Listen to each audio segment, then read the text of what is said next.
परमेश्वर के धन्य नाम की महिमा हो। प्रभात मनन के सत्र 1185 में आप सभी का स्वागत करता हूं। आइए आज का मनन के लिए हम पढ़ते हैं दूसरा थिस्सलुनीकियों अध्याय 2 पद 6। तुम उस वस्तु को जानते हो जो उसे अभी रोक रहा है कि वो अपने ही समय में प्रकट हो। बीते सत्रों में हम मसीह विरोधी के बारे में संक्षेप में कुछ बातें मनन किए थे। प्रारंभ में पढ़ी गई आयतों में प्रेरित पौलुस ये बता रहा है कि मसीह विरोधी अब तक क्यों प्रकट नहीं हुआ। पौलुस थिस्सलुनीकियों को इस संबंध में सिखाते रहता था जब वह उन लोगों के बीच में था। इसलिए वह उन लोगों से कह रहा है कि वे लोग यह बात जानते हैं कि क्यों अब तक मसीह विरोधी प्रकट नहीं हुआ।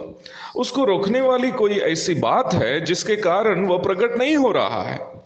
6 और 7 पद बाइबल पंडितों के बीच में भी काफी तर्क संगत है, क्योंकि इन पदों में यह बात स्पष्ट नहीं किया गया है कि मसीह विरोधी को रोकने वाली वो वस्तु क्या है।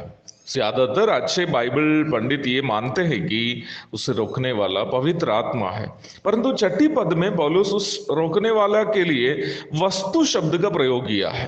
पवित्र आत्मा एक वस्तु नहीं है बल्कि एक व्यक्ति है, इसलिए ही वस्तु शब्द का इस्तेमाल गड़बड़ी पैदा करता है। परंतु 7वें पद में उपयोग किया गया रोकने वाला शब्द पर भरोसा करते हुए ज्यादातर लोग यही विश्वास करते हैं कि वो रोकने वाला पवित्र आत्मा ही है। परंतु निम्न भाग पर मुझे मिला हुआ प्रकाश मुझे थोड़ा सा और विस्तृत रूप में सोचने के लिए मजबूर किया है।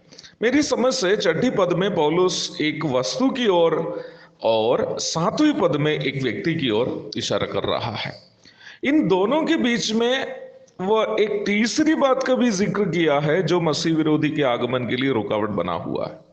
थिस्सलुनीकियों को भेजी गई पौलुस की पहली पत्री के 5वें अध्याय में उसकी पहली आयत में पौलुस उन लोगों को याद दिलाते हुए हम पढ़ते हैं कि समय और कालों के विषय में उन लोगों को वह पहले से सिखाया हुआ है।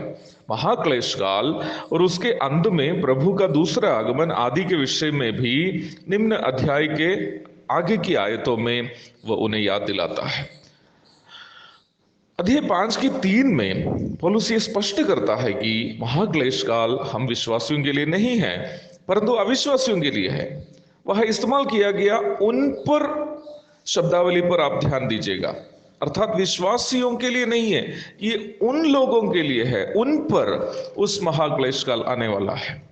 4थी आयत में पौलुस पुनः स्पष्ट करता है कि वो भयानक समय हम विश्वासियों के लिए नहीं है।